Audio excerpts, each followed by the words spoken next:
Welcome, everyone. I am Dr. Dream, and you are here for the It's All Good show. My guest this evening is a gentleman that I have known since I think we met at Lucidity Festival in 2013. His name is Torkom Ji. He is a sound healer, he's a meditation guide. He's one of those beings that has shown up to assist the rest of us in traversing the etheric.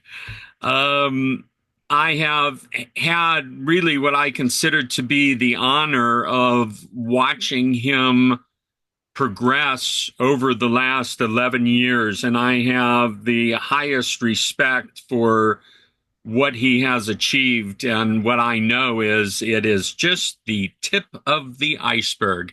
And so I'm very happy to have you on board with us this evening. Welcome, Torkom. Thank you, Dr. Dream, for having me. It's an honor to be here, and thank you for all your listeners for tuning in. Yeah. So just before we get into all the fun stuff, give us a little bit about your background, where you came from, how you got to be doing what you're doing, and where things are for you today. Awesome. So, we wake up every day and it's like, who do we want to be? Like, where's our life going? What's our purpose? Something I think about all the time is how to live the best life I can. And so what really anchors me is my practice, which is meditation practice. I started meditating about 13 years ago. And so what I do for a living now is aligned with that. And I'm very grateful for it. I've seen the waves come and go. I've seen the scene grow, expand, contract. But all in all, I think the average person now has heard of a sound bath or a sound meditation or listens to some kind of frequency thing. So for me, yeah, it's like I've been doing this for 20 years, electronic music production. I bought a synth my first job at Subway, and I'll never forget. It was like the second Matrix movie came out, and it was my first time smoking pot. And I remember I came home and I all of a sudden knew how to operate my synth. Like I had put it aside for 6 months, but all of a sudden it made sense to me, and I started to maneuver and play with these little knobs. And one night I was playing in my room and I just remember crying like a year into this. The music was getting so incredible and it was developing around me and crescendoing, and I just started crying. And then this voice came in like, shh, it's okay, yeah, let it out. And it felt feminine, almost like left and a right, like energy, like angels or something. And then I was like 17. I had no idea, I had no precedent. I was not on any hardcore drugs or anything. I probably had smoked way earlier, but I was lost in the sauce with the music. So I ended up working as an after-school coach for LAUSD. I created my own program. They funded it, and I brought it to 6 middle schools. I got kids off the streets in my early 20s with a program that was called Digital Sounds. And I taught kids how to make electronic music. So that was really like my early 20s. It was music exploration, teaching, educating, working with youth. And somewhere in there, I flipped my car. All this stuff started happening to me. And I ended up in Fairfield, Iowa, studying Vedic science and meditation in February of 2011. Wow. And so all my, classmates and colleagues were all meditators. And there's a party at Oliver's apartment. Everyone's going to do DMT. It's like, do you want to come? And sure, I don't want to be left out. So it's a month in. I'm in this new town. I'm in this new university. Everyone meditates. Everyone's a wizard or a Jedi. Some of the older meditators can look at your tongue and tell you how much semen you're retaining or how your kidneys health is or anything. Like, it was just really, really a crazy place. So Fairfield, Iowa, if anyone's interested. So I remember one of those nights I went to this like ceremony and I asked, can I bring my little box? Do you guys mind if I play the sounds? They're like, yeah, play, do your thing. And I will never forget, like a download came in like a lightning bolt through my brain while I was playing. where it was almost like my fingertips. It was showing me is this intelligence, this innate intelligence, whether my intelligence or whether augmented or amplified or whatever it was, came through in the sense of like pure benevolent feeling. This is what you're here to do. Do you remember your first synth? Do you remember you used to play for your brother and his friends? How it keeps coming back? And it was a moment of realizing the timeline's collapsing. It's like, here you are. We're going to give you the goods. And I was like, I'm ready. And I made a kind of, it was almost like a pact or a contract with this, with my own inner self. The choice was presented to me. And the choice was, if you do this, you'll continue to get downloads on the process. You'll be supported and you'll go places and take you places you could have never dreamed. If you put it down and don't believe in it, then you'll live a life of struggle, strife, material, forcing your way and willing your way through life. And you could have that too. Which one do you want? And I said, shit, I was like, this is what I want to do. And I was like, good choice. So for the rest of your time on this earth, this will be what your focus is. This is your main line of focus, and you'll be supported in it. And a year later, I dropped out of school. I came to LA. I met you. I was plugged right into the LA festival yoga scene, and I helped a few women with sleep apnea, period, hormonal imbalance stuff at these festivals where I would do these private sessions, summer of 2012. And the responses I got were just, people were like, my health has never been better. And it is, your sessions triggered a snowball effect that improved my sleep, changed my mood, changed all this stuff. And I was always like, I know what I'm doing. I know this field that I'm learning about and Pythagoras and sound and frequency. I know it's effective, but like little old me, come on, I tried to have every type of rationale explain what was happening to these people, but they would swear to me. Like one in particular, she was like, "No, I did nothing different with my life. I just came to 3 of your sessions every 2 weeks, and literally nothing else has changed. And my period's back. My hormones are balanced. Like everything's looking really, really good, and I can meditate way easier now." And so those were the reinforcements, that were like, okay, this is what I'm supposed to do. And so since then, since 2013, around the time that we met, Dr. Dream, I've had the great pleasure of expanding out and learning and sharing this work from festivals, conferences, ER staff, veterans, cancer patients, children, couples therapy, hotels, real estate conventions. I mean, you name it. It's just brought me Colombia, Canada, New York.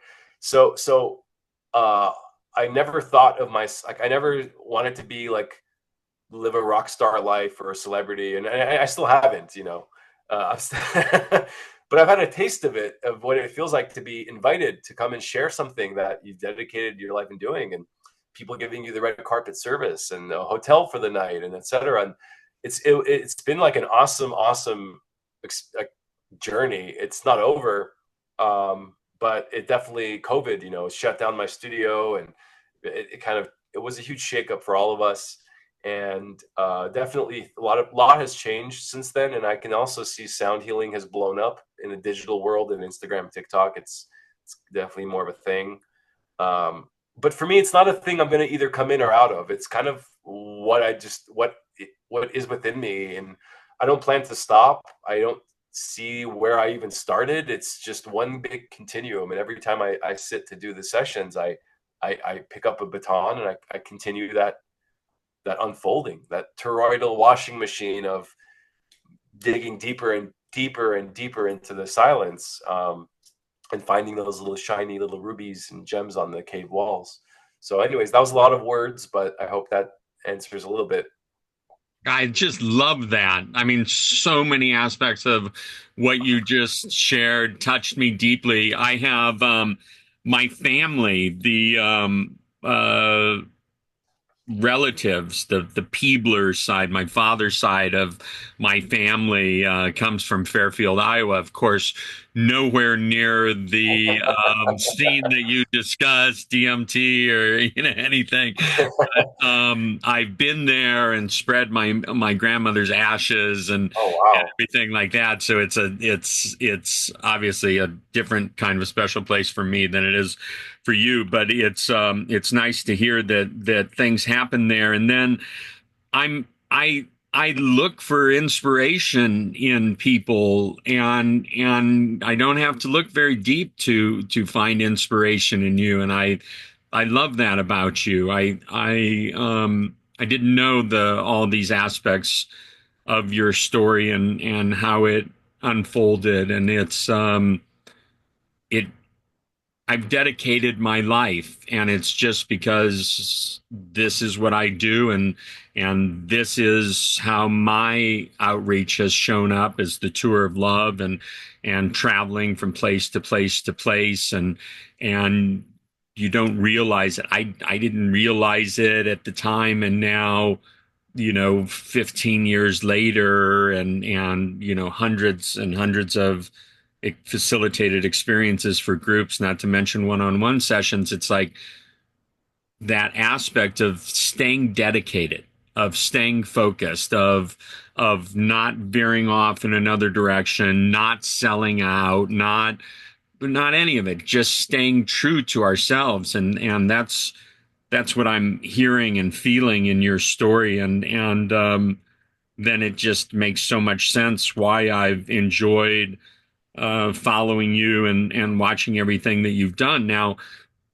in this time, I mean, it's I've got like some questions I've written down here. I had fun today before the podcast watching some of your things, and um, a few of the things went back to 2017 or 2018, and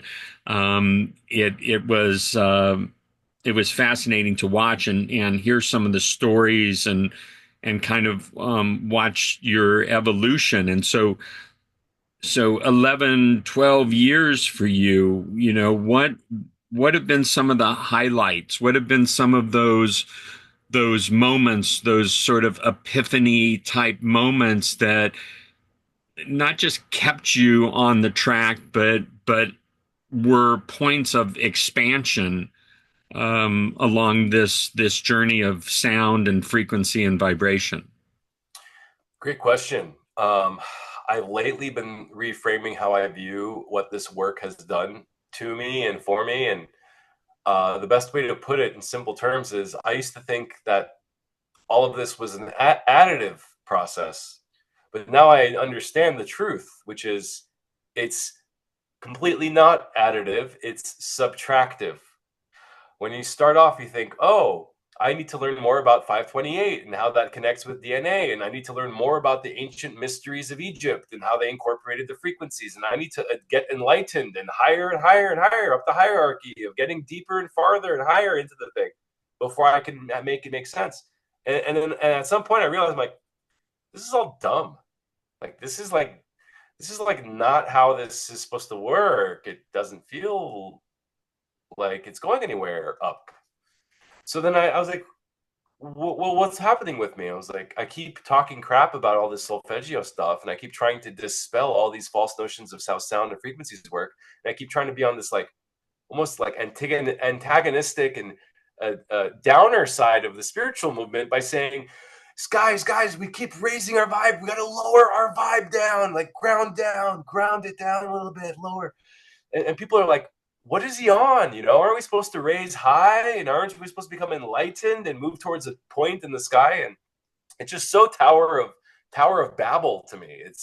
It's like, okay, what are you gonna do? You're gonna go high enough and like displace God? You're gonna become the skies and replace the creator?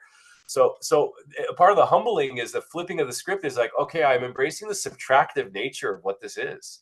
It's subtractive of your ego. It's subtractive of your identity. It's subtractive of your like false notions of the world, of yourself, of anything you thought was the way it was, of the way you may have felt before the session, of what you thought sound and frequency could do or could be. And when you're on the other end of it, you're like, wow, I'm a lot less of all of that. I'm not more of that. I'm like, less is good. I got more of this less stuff. And it brings me right back to the origins of the entire pursuit and what I was into when I started studying Hinduism and Buddhism and esoteric religions and practices, which is to become formless, amorphous, non-temporal, not pinned down, and to let go and become less of. And then it made total sense. Is the most powerful aspect of sound is to bring us to our divinity. And that doesn't happen through an ascension model. It happens through an inscension model. We have to incend, it's like both of those qualities. You're both increasing a magnetism and potency of your awareness and consciousness. You're refining it, but you're also going inward. You're finding that inside of you. And if I had to make a direction between inside being down and in and outside being up and out, then you start to see how they're connected. Like, to go inside is to ground down. And you can experience elevation in higher states, but as you know, Dr. Dream, a lot of times you go to these festivals where everyone is so high on life, on drugs, on whatever. And sometimes they're a little bit too much to handle. They're a little bit. It's like hard to relate almost, because someone is so disassociated from the human experience and what it means to even relate and be a human that I'm like, I don't want that for me. I'd rather be in a place of mud, humility, dirt, ground. If I make mistakes and people talk shit about that or comment on me, and it's okay. Like, my self-esteem can deal with it. It's like I shifted away from being an ascended shamanic master guide of the skies who's infallible and everything is always aligned and always correcting other people to feel good about my own. And I was like, I'm so over this neo-shamanism stuff that I see, that comes up in me, creeps up in all of us. If you're pursuing the spiritual knowledge and pursuit, you have to completely be, you have to continuously meet again and again in aspects of your shadow and your ego. And so I chose to just be like, yeah, fine, okay. We all have egos, we all have our feet in the mud. It's okay down here. Like, that's fine. And it's allowed me to approach my sound work as such. I'm not here to save the world. I'm not here to help someone, do anything other than what it is that they need. And if anything, I'm here to support natural systems that have to do with regeneration, that have to do with sleep, rest, balance, harmony, space, dynamism. I'm here to support and nudge these existing principles. I don't have a hierarchy. I don't put myself on any. I don't have like a role or responsibility to others. I used to think that I did, but instead, it's subtract all of that, and what are you left with? You're left with everything, in my opinion. Fascinating perspective and viewpoint. I'm so pleased I asked that question. Now, over the years, and I get that, like energy attracts like energy, and all those outside of us are a reflection of us. But my question goes toward, what changes are you seeing in the culture, the people, from the group work that you do to the one-on-one sessions? What are you seeing, some sort of common qualities and energies that are happening, or what's your take on that?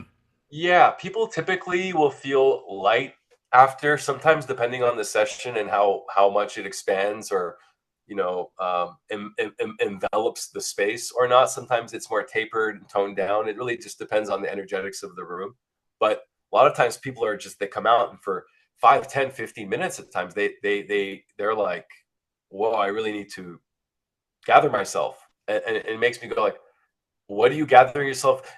Because I feel the same way. I'm like, wow, this thing just really, really, really spaces me out. And it goes to show you, like, what is it that's happening there if we need that time to then like recombobulate ourselves. So there's definitely something about a disassociation from our limited physical self, and then a reassociation, a reintroduction, which kind of to me plays into like a rebirth, Phoenix rising. There's a lot of themes, metaphors, sleeping and waking.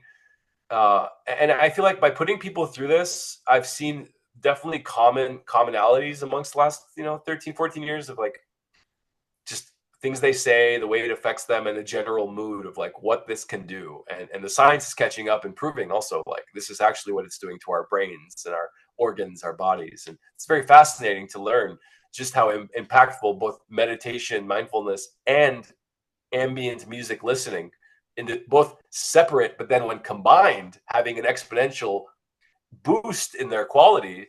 It's like every year there's like major developments and findings that point to the direction that we've been kind of assuming, which is this is a one-stop shop to help people in ways that we don't even know about and ways that they don't even know about yet. Because when they come out of it, they go, wow, that healed all kinds of stuff I didn't even know I was holding on to. I didn't even know what it healed, but I feel better. And so I've noticed that people have become more open to it. It's more in mainstream. They're more receptive to it. A lot of people who had been doing it for years, it seems like they kind of are like, okay, I don't need to do this as much. But then there's a lot of newer, older people who are now showing up, and they're like, I'm still surprised. There's constantly people who've like never done this before, and I find that to be interesting. It should be something that's cultivated as a norm, which is like we make time and space to check out and check in, and that is good for our mind, our body, our soul, and our relationships. And if you look at the problems of the world, inflammation is up, heart attack and stress is up, lack of community and sense of purpose is up. Brain and neurological and mental health stuff is at all-time record lows as far as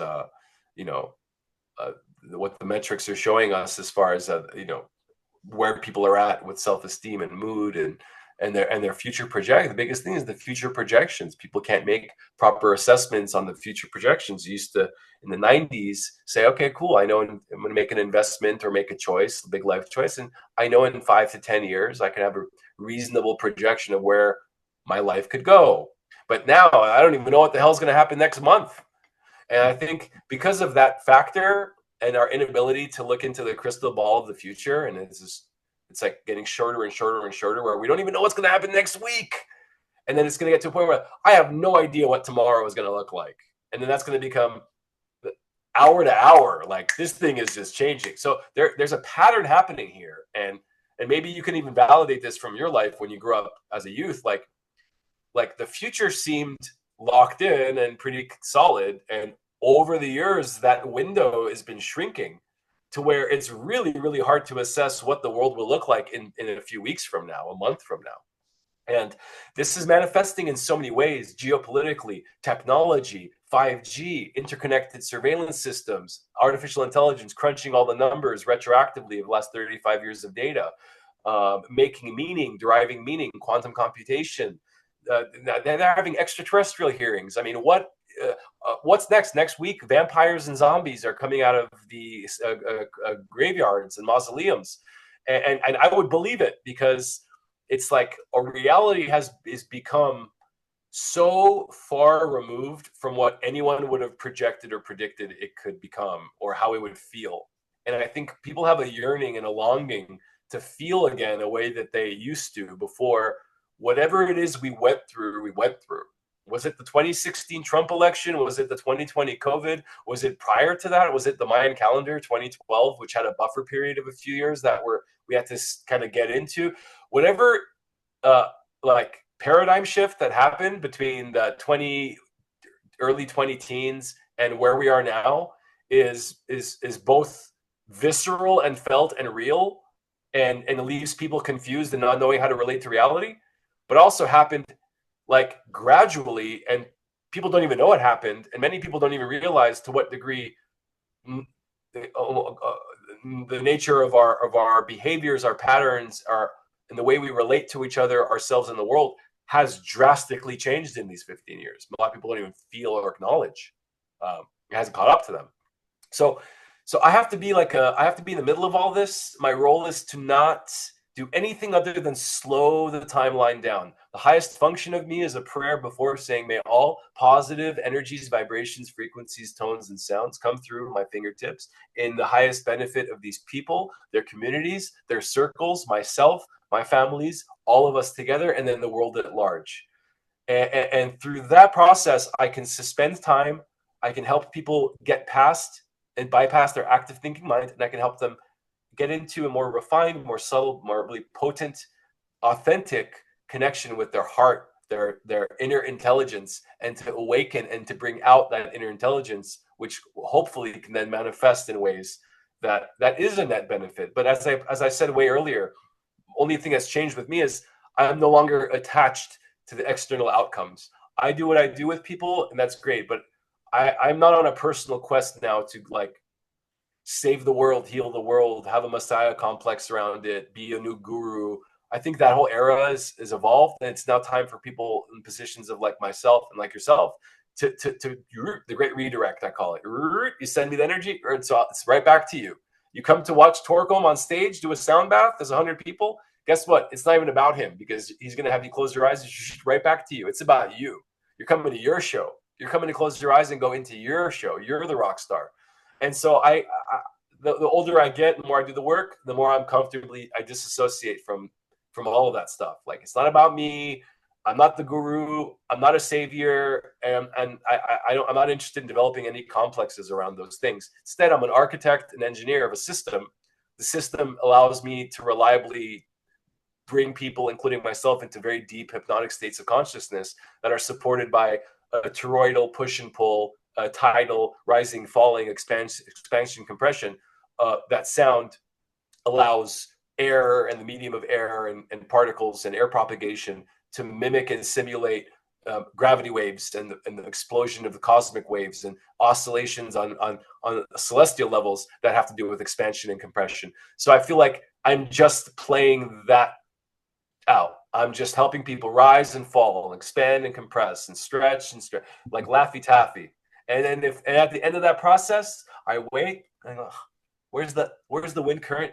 And then there's no wind current in the air, and then the room is like, then I go, completion. We're done. I feel it's complete. Like a sushi chef, I close my beef case, I wipe my knife, put it away, close it up, and then I sit there, and then everyone rises. And it's like, I know this process and I know this stage, but if you've never done it before, am I done yet? Like, are they ready? Like, is it too intense? Like, are they ready to come out? Should I keep playing? Like, oh, let me keep playing. There's all this mental stuff that could prevent someone who's a novice from being a true master.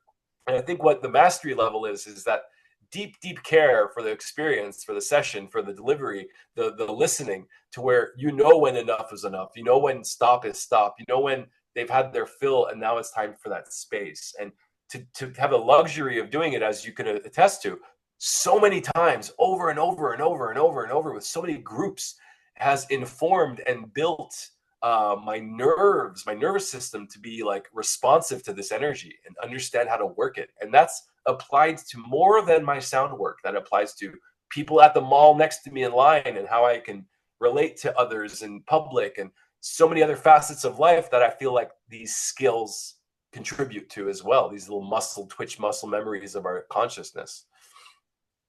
Wow, love it. So we've just come through the election season. You and I talked a little bit about politics on the phone earlier today or yesterday, and it's created obvious distraction for people. For many people, it's created distress.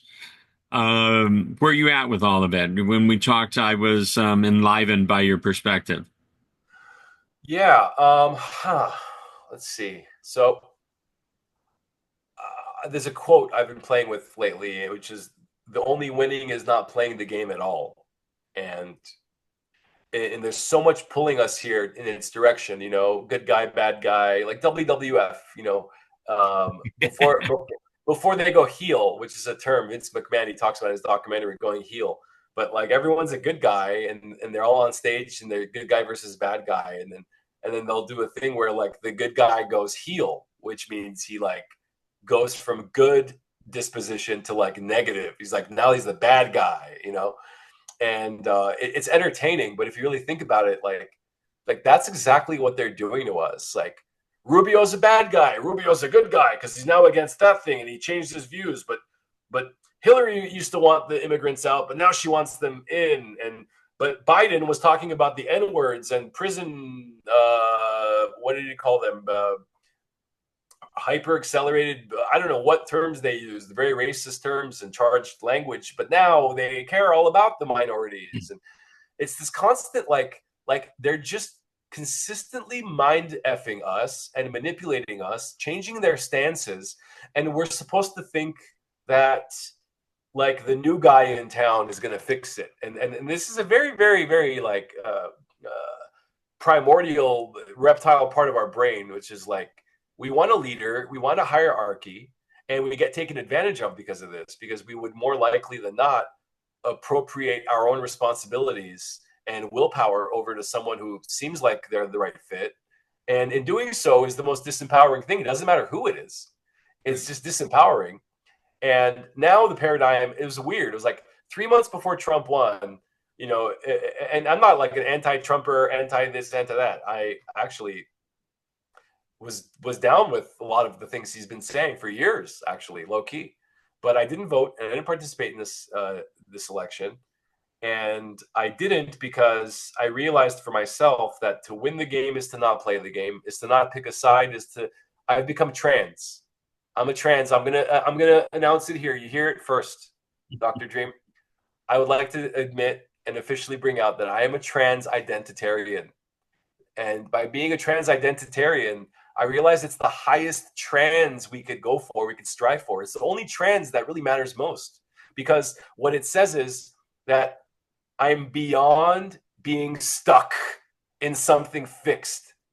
You know, a lot of these trans people, they end up having a regret or a change or a few years pass, and then they want to transition back. So are they like double trans? Like what is it? But I don't know. But to be trans in itself should be something we should all ponder. And I think the most important trans, not transracial, that's a waste of time. Transgender, if you're an adult, whatever floats your boat, I'm not going to stop you. But trans identitarian is what I'm interested in. I want people to be trans identitarian, get beyond all of those little other trans and become the meta trans, where I'm formless, thoughtless. I'm in my silence. I don't take on any identity, which I think is a liberation.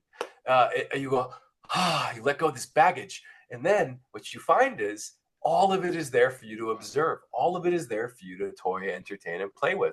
Instead of carrying all these things on our back, this is who I am and what I'm fighting for. This is who I am intrinsically and fundamentally, and you're never going to change me. Well, that's very calcified, scar tissue, stuck, Swampville, USA, anti-life, regressive. Whereas I'm holding on, just let this shit go. I feel liberated. Ooh, I already feel better. I already sound better. Lightness. So the lightness, and, you know, the playfulness and the joy, we've all forgotten. And this political game, you know, even Republicans, like, they're not as unhinged and aggressive as what seems to be the modern left, which is willing to set things on fire and turn cities over and, you know, all kinds of very horrible things. And I'm sure I don't want to politicize this left or right, but what I see on the right is more so like a lot of people who are concerned, like Indians, Hispanics, first generations, like a lot of people on today's what you want to call right are well-intentioned Americans, often first generation, who just want to see a prolific future for themselves and their children. And I can't fault anybody for wanting that and wanting stability, order, and structure, because when there isn't those things, then you're going to crave for those things. The problem is that when you give up security for freedom, you get neither and deserve neither, which is a famous quote. And when we want order and structure so bad because they themselves injected so much craziness into our lives we never asked for, and then now they're the saviors to come in, the media, pharmaceuticals, government agencies, and we're supposed to turn to them for more solutions. I just think it's a trap, and I think we're past looking at that as like the mechanism that's going to save or fix us.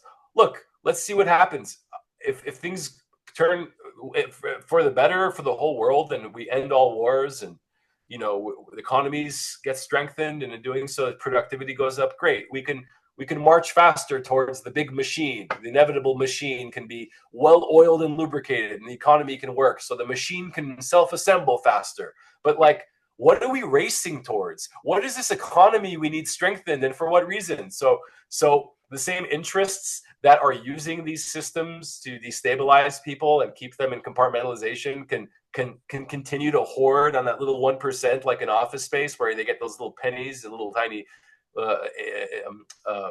fractional deposits that ends up being like however X amount of millions of dollars. It's kind of a hilarious movie plot. And so that's what they're doing to us. And so if you look at what's coming with AI, automation, robots, it's like, guys, we need to like slow down and stop. Only forward, in my opinion, right now is backward. We need to shit on the grass and the bushes again and eat on all fours and huddle under a tree. And maybe we have some chance of making it through if we could howl with the moon like a wolf and grow crops. But that's never going to happen. And people are really complacent and comfortable. And I'm maybe being a little idealistic, but I think animism, and I think reconnection with the earth, some of the older ways are actually the way forward. I don't see the next iPhone and the next 5G and the faster rocket and colonizing Mars. I don't see those things as the way forward anymore. And therefore, all of our politics is associated with those goals. We need to get on the moon. We need to secure our border. We need to strengthen the economy. We need to build the machine faster. So what am I supposed to be on the side of? Well, my future children's oppression when the Terminator T-1000 is crushing their skull on the floor, like the movies have shown us? Like every military is getting ready to build right now, swarm technology. Like the 2001 PDF document I read yesterday, 97 pages, that goes into the future tech of 2025 and how wars will be fought.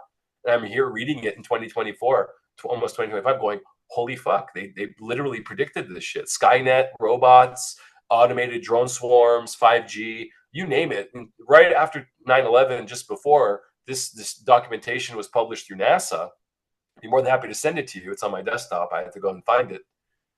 And they literally play out the play-by-play of where weapons technology, they even refer to humans as like replaceable and weak and diminishing in their values as opposed to machines. So this is how we're viewed as. And when they eat McDonald's on a plane, they're laughing at you. They're saying, look, peasants, we're eating food just like you. These people don't eat McDonald's.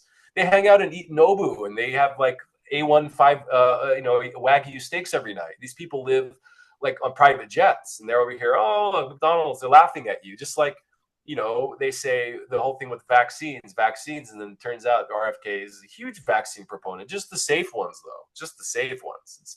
It's like, it's a bait and switch. And I feel like unless you can really open your eyes wider and deassociate yourself from any of these ideologies, you won't be able to see the ways in which potentially, as a current Trump or a right-wing supporter, you're being laughed at. I feel like you're being mocked at. And yeah, they're going to say, keep your taxes. Oh, we're gonna get rid of the immigrant problem. We're gonna get rid of 5 million of them. Okay, well, there's another 35 million to go. But so they just give this public perception that they're going to give you just a little bit. But at the end of the day, there will be a central bank. There will be a Federal Reserve. There will be drone swarms. They'll be automated. There'll be police with upgraded police dogs. There'll be cameras tracking your movements, tracking how your shoulders roll, because you're going to have a face mask and you're not going to want to be seen in public and detected by every effing camera. But guess what? They're going to have your stride down like they do in China. And they're going to say, oh, that's Mark. Beneath all the veil, we can tell by his walk. Get ready for a future, potentially, where every single action, not just digital, but the non-digital actions, are somehow tracked, traced, documented, and analyzed using very, very sophisticated consumer-grade AI that exists right now. I can pay $20 a month and get an AI that literally would have been in like laboratories just 7-8 years ago. And I can do incredible things with it, but to a limit. Imagine what they have. Imagine how much they know about us and have known and are now entering this next phase of information warfare. So it's like psychology warfare, which is custom tailored programs for people based on their behaviors, patterns, emails, texts, web clicks, propensities, when they go to the bathroom, when they eat, how often they shower, how often they brush their teeth. And then using all of these little pieces of data to get a really high resolution composite um, um, um, understanding of each of us in a way where we can be targeted and kept in our little compartmentalized prisons of shame and guilt, and you wouldn't want anyone to see conversations you've had, would you? Well, now it's on public blast, and that camera detected it, and that last text you had is now everyone's public display, and it's going to be inescapable. They talk about say goodbye to your privacy. Okay, well, what does that mean? That means literally everything you've ever done digitally is just sitting behind a really shitty lock, and now AI swarms are going through everything that's ever been encrypted and learning. So we're talking like retroactively learning every possible thing about you. Now, there's nothing inherently bad about that, but the way humans work is we give each other leeway. Like, oh, this person was troubled because their dad died, so that's why they did something which otherwise would make sense, but we can forgive them because we're humans. Not when everything is like put into a chart and this person did this, said this, did that with no context. You're like, wow, everyone's fucking horrible. And I feel like that's the next wave of where they want it to go. That's the next communist kind of move, if you will, is to turn everyone amongst themselves. And the best way to do that is you use public shame and guilt by acknowledging and understanding who someone is and what kind of impact they could be put on them if they don't play ball properly, by leveraging the excess of information, and then how artificial intelligence is able to like decipher, understand, decode who you are and what really gets to you, and how to like mess with that, and how to keep you contained, keep you safe. So anyway, that, like I said, that was a lot of words once again, but I would love to turn it over to you and see what you think about some of those thoughts. I mean, it's there are aspects. I love everything you just said. I mean, when I say I love it, I have a great deal of respect for how that perspective has come about. The overriding thought as you were saying all that is for me to ask you something, and to ask you, are you hopeful about the future? There's always a tit for a tat, a check for a balance. There's a little bit of that light in the dark of the yin yang. There's a little bit of that dark in the light of that yin yang. And to be an extremist on any one side, it just doesn't work that way. There's always a little bit of the other is on the other, just like Luke and Vader. Luke is the ultimate good guy, and Vader's the ultimate bad guy, or actually, he's working under the rule of. But that's besides the point. Within Vader is a little bit of that light that is his redemption, that at the end saves him, and within Luke is a little bit of that dark where he could almost kill his dad right there, but he chooses not to, and he withholds. And if he just killed his dad, it'd be the most moral thing because he would end this imperial war. But it's his father, and maybe he could redeem his father. Maybe his father could be redeemed, and that little bit of light in that dark, a little bit of that dark in that light, is what we want. And I think a lot of times people think these thoughts I'm having, these dreams I'm having, I'm wrong, I'm evil. No, you're an animal. You have parts of you that want to rip meat apart.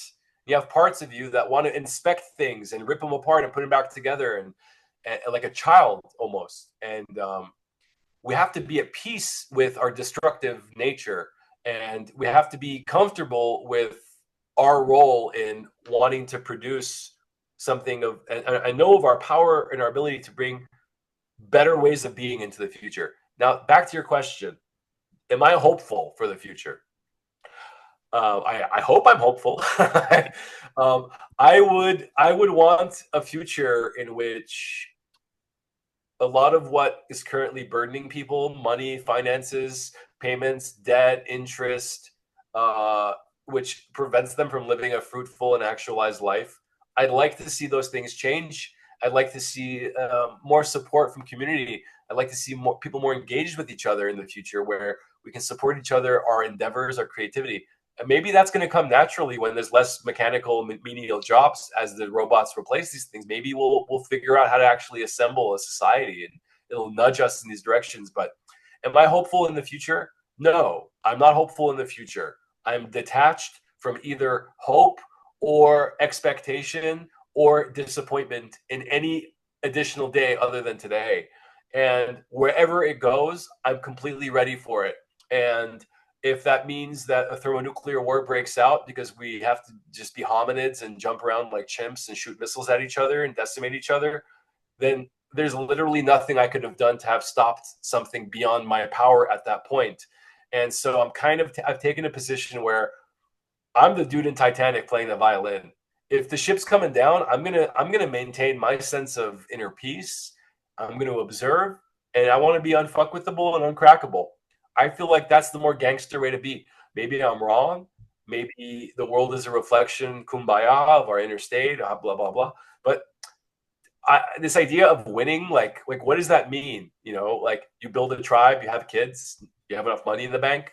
Is that success? Like, what if your wife doesn't make it home from the grocery store because a drunk driver decides to plow into her? What, like, this happens every day. People who are successful on paper and have everything they want could, like, life can happen and rob you of something that will literally crush you and crumble you down. What's the winning? What is winning? It's the only winning is being resilient enough to be able to keep moving forward with yourself, upward and forward, and to say, okay, I'm not attached to outcomes because anything can be robbed of me any moment, including my life, including my bank account, including me for having this interview with you and some of the things I'm saying. I could, in 5 years, this could be blasphemous. I could literally lose, but we have to be willing to be authentic and be truthful. And so, in my full transparency and authenticity is how I respond to you. I'm not hopeful in the future. I'm hopeful in the present where we have our power. I hope right now we can figure it out in ourselves, and then if we forget, we can bring it back to right now. Because that future that you're talking about and that tomorrow is not only non-existent, it's not assured, and it's not assured in the way we think it is. Because this future is not the version we thought we would be in 20 years ago.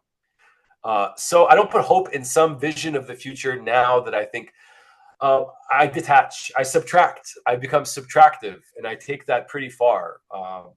Doesn't mean I'm a negative person and I want negativity for others or the world. I want the world to flourish and blossom. And I'd like to play my role in how I can support people in doing that. But my attachment to the outcome is what I think, in a healthy way, detached from a bit. Okay, so you talk about your role. Just speak to us of your what you've identified in this moment, because that's all there is, of your role, your path, your mission here in this reality.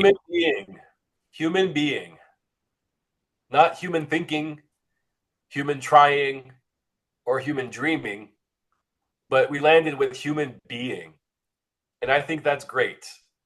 I think that in itself, we're here to just simply be and literally just to observe, to be like, okay, what is happening right now in me, outside me, to me, through me?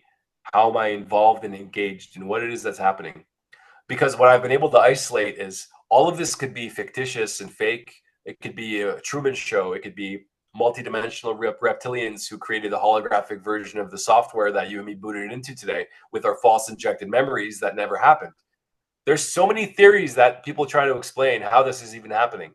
But one thing we can agree to is that we simply exist as an observational awareness. And that's something nobody can take away from you. There's, like, every claim could be, explained away. The flat earth, the way the precession of the equinoxes, the way the sun moves through the sky.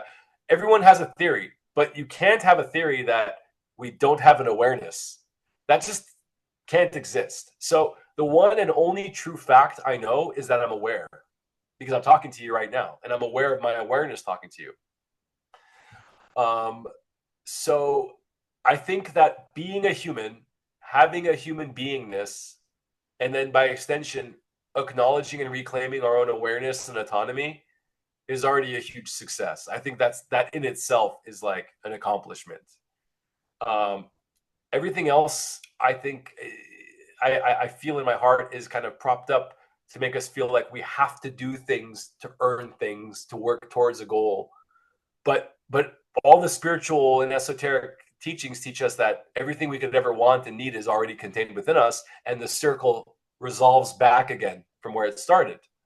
And so it's like, there's a hero's journey. We got to go on that journey to initiate the chain of events. But where it brings us back to, it is the same fundamental truth every time. And it's always been, and it's unchanging.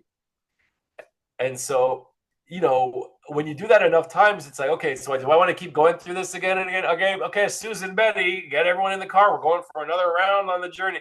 It's like, how many more times do you want to keep going around, right? And maybe, as beautiful as this earth is, maybe the way to get out of it, not come back, is to ascend and go into the abyss and not want to reincarnate as a moth or as another human, or to come back here and fix it again. Or sometimes, a lot of people, like sometimes someone gets into an accident and they're dying and their soul is leaving their body, and they're at those pearly gates, and they're ascending, and those gates open, and there's the light, and it's like, come on, join us, come into the light. And they think, oh, but my wife, my 2 kids, they just entered 2nd grade. Like, I was supposed to be there for them. And you have that little bit of something pulling you back, and you're coming right back to earth, reincarnated. Live that out again. Go find your wife and kids again. Any kind of pull. The hardest pull, your kids and your wife, your family, are illusions. They're traps. Just as you're supposed to make that most important choice of your soul's liberation, whether you come back to this prison planet, which seems beautiful with waterfalls and Bambi and fruit trees, and you're at the moment of inflection, and it's like your kid's face comes in, and your wife is like, I miss you, I love you. And you're like, oh, bring me back to them. It's like, okay, right back. And I think people just keep coming back to this place. They just keep some attachment to their income, bank account, apartment, property, wife, children, grandchildren, their pet cat, their favorite gun. Something keeps them attached to this place. And they come right back to this place. And in doing so, they are now a all-you-can-eat smorgasbord buffet of multidimensional louche farm, where our angers, our pains, our perversions, our sexuality, our orgasms, everything is a food source for some unseen entity. And then you have these in Islam and in Judaism and in Christianity and in many cultures, ancient Greece, esoteric stuff, you have these different demons that feed on different food sources. And from a more intraterrestrial side, you have the reptilians that survive off of the fear. They can feel your fear and they thrive on it. Just like a woman can sense the fear of a male and the pheromones and can be like, oh, no, just off split-second intuition. In the same way, I feel like, for all we know, this is and there's a lot of different movies and music videos and themes and books and terms that go back describing this phenomena that we, in essence, especially in a toxic or negative or negatively charged disposition on this earth and this waking earth, exist as a type of food source administrator for other types of entities. Now, if that's the case, then the whole thing I've orchestrated, which, take it with a grain of salt, may or may not be true. This could all be real or not be real, but just play through it with me. If it's so easy to come back here, and what you hold on to, you attach to and you bind to, and those things follow you and they burden you, and then at those moments of inflection where you can either be free and liberated or not, the things that you're bound to show up first and strongest. When people are dying, they're like, I saw my whole life flash before my eyes.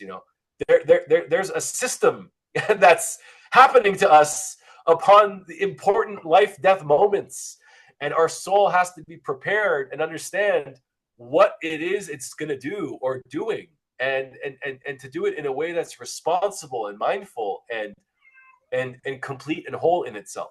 Or else it's easy to come back here, because what you bind to, you will return to. And in doing so, if it's a louche farm where they gather, off of our negative energy, then the whole system makes sense. Like, okay, it's kind of a trap here. Like, it looks nice. It's a nice backdrop. The green, the plants sure do smell nice and fresh and green, and the flowers bloom, and the sun looks pink, and yeah, it's a beautiful hollow. It's like a beautiful, beautiful, prison.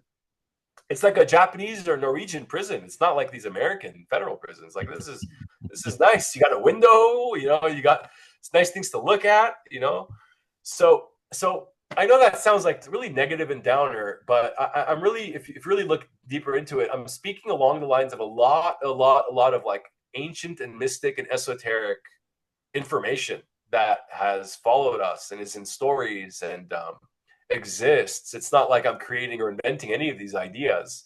I'm just putting them on as hats and entertaining them and trying to make sense, just like anyone else, of a really confusing, crazy reality in which everyone claims to know the truth. And there's so many shamans and leaders, and everyone's trying to guide you to this moment of epiphany and completion. But I feel like I already know where that's at. It's in every person. Like, how dare anyone else point anyone to that in an objective way? Like, it's a subjective thing that only you could discover. At best, you could help someone with tools and processes on how you did it and how they can do it within their own self. But to tell them that that's outside of them and you're going to help get them to some place that everyone's going to share in some mutual utopia success model that everyone wakes up on the same frequency and wavelength, like, maybe if we were alien grays and shared a hive mentality, but we're clearly not that. Like, we can't stand our neighbors. We can't stand our own family members. We like frontiers. We like going and settling in the moon. We like going and settling in the new world. We like getting away. Something in us wants to discover and find for ourselves what that frontier journey is guiding us to. And it's our truth. It's our purpose. It's our flow. It's our direction. It's our propensity towards an affinity towards a thing which are unexplainable. Can't explain it. Nurture, nature, neither, both, can't explain it. Some people just come here. They're on a mission. Wow. I want to hang out with you more. I had no idea where this podcast was going to go. You are exceptional, and I love you and your mind. I do have a question, one question, then I want you to take us into an offering of some music and visual. But do you have any attachment to being here? You personally, I saw your cat show up here. I have no idea what your personal life is like or family life or anything like that. You get to the pearly gates and the light is there asking you, are you ready? Is there anything here that's going to be tugging at you? The things that are tugging at me, that are keeping me here and motivating me to wake up every day and put time, energy, resources, and will towards actualizing, are the same things fucking me up. It's like, because I haven't achieved them in the ways that I want to fast enough, and the time is ticking on my life and my abilities and my brain and my neurodegeneration and whatever else is in store for me down the road. It's like, that's like, it's like a mind fuck, it's a trap. Because I have such aspirations and so much I want to accomplish that it's easy to take yourself out of the present moment where those things are happening in real time. And so I'm trying to just be, I'm trying to be an advocate and foreshadow for people listening and for all of us. Like, don't think that your success, joy, happiness, purpose, and meaning is at the end of that yellow brick road. Once you put that last brick in, once everything is perfect, and then it's all going to click and make sense, and your mom and dad are going to forgive. They're going to be forgiven for all the shit they put you through. And that one bully in eighth grade, he's going to call you on the phone and say, "Hey, I'm sorry for calling you a loser every day of eighth grade, because now I see that you were never the loser. You're the great savior." And then what is really there at the end of that is a small wounded child with their hands in their face crying that wanted validation. And so whatever success I could ever want to get at the top of that, like endless money, pay off all my bills, give my mom $1 million, buy property for my family, buy endless amounts and truckloads of grain and food, and build a water reverse osmosis for every one of my friends, and put them on there. And then I can sit back and say, okay, I did a thing.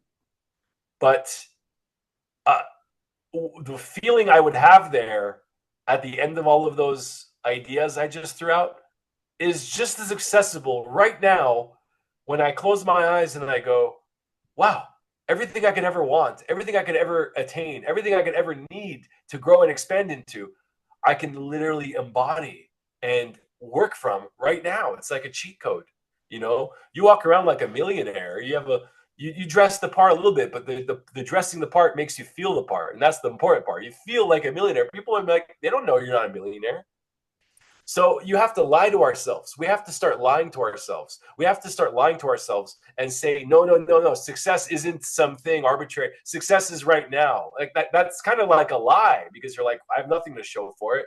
But you have to believe in that. Lying to yourself is not the right analogy. It's more like you have to just artificially inseminate positivity and self-acceptance, and like not being unfuckwithable. You have to like inseminate that into ourselves every day and hype that energy, because that's the way that you keep going on your path. Or else someone else's bullshit's going to come in and you're on a downer. Now you watch something on the news and the wrong candidate wins, and now your life's intertwined. We're so unstable around other forces. Whereas to really be grounded in what you're doing, you really have to give up all attachment. You have to be the samurai who's died before he enters the battle. The samurai who lived at the end and had supper with his cuts and wounds bleeding, with the sun going down, with the next to the body of a pile of bodies, many of which were his own colleagues and friends. He only survived because he died before he entered. He said, I'm already dead. I'm going to go in there and fight like I'm a dead man. And he pulled off moves and somersaults and agility and all kinds of stuff that was lightning fast, and everyone else around him collapsed. But all the other samurai, for half a second, millisecond, if you freeze, you go, oh, I want to live. Oh, no, I don't. Boom, head's chopped off. That's all it takes. So to enter the battle means you've already be prepared to already be consumed. Already be consumed. And then also consume yourself. That's the meta of it, is like, consumed by what? By you. Eat yourself. Who would better to eat me than my own meta self? So anyway, I think we should die before we die. I think we do die constantly when we go through transformational experiences, life changes, relationship breakups, a pet dies, a family member. It's a death. It's a form of a death for us. And we grow through it. And I think that the more we can embrace our death, the better, not be fearful of it. And yeah, that's that. Thank you for all of that. You are fascinating. I had a vision of myself tonight ending up at the pearly gates and the light being there, and me saying, no, no, no, I've got to go back because I'm not done with Torkom yet. So you've got something to share with us that is, you here, set it up. I'm just going to sit back. It's a YouTube link. It's a little bit older, but it's a really nice quality recording of me performing live, and I also use some of my voice. It'll go on for about 4 or 5 minutes. Is that good, Dr. Dream, if I just put it on there? Yeah, that's absolutely perfect. Cool. So these sounds are just meant to be as natural as possible. They come from a synthesizer with vacuum tubes. They're tuned to 432 hertz, which is an artist preference. I do prefer that frequency. And it's a reflection and an embodiment of how harmonic overtones are revealed through a fundamental wave, and how through delay parameters, they kind of create new chord possibilities in time, temporally. I have a little bit of voice. I sing. I hope you guys enjoy. Little sweet piece. I'll pay 5 minutes of it, and you can close your eyes, make an intention for yourself, for your purpose, for your clarity, how to subtract and let go of more to become more embodied in what already is there, wanting you and calling you from within to be acknowledged. So with that said, I want to thank you so much, my dear friend, Mark, Dr. Dream, for being such a pioneer, such a heart-centered, prolific, powerful, benevolent, healing energy, and for inviting me to be on the podcast today. And I hope you have a beautiful, beautiful rest of your year. I'm sending you all my best wishes and blessings, and I'd love to do it again. Just let me know anytime. And same to your tuners, tuning in, all of your listeners. Thank you for joining us. I'm excited for this next moments.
Torkom, thank you very much. This was well beyond anything I could have expected.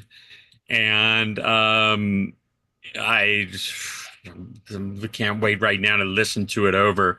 You will definitely be invited back. I didn't even get to talk about what you've got going on in Los Angeles. People can find People you. can, yeah, Google Linktree, and my name Torkom, Torkom. You'll find the top link. It has all my events, articles about me, private links to my music. You can connect to my social media. So, but yeah, Dr. Dream, don't worry about it. And thank you so much. I didn't want to cut you off there. Please continue. No, no, no. I'm deeply touched, and I appreciate your everything that you shared, and good brain food, soul food this evening. Thank you so much. So much love to you and respect. And yeah, until next time. Until next time, many blessings to you. And thank you, everyone, for tuning in today. See you, Dream.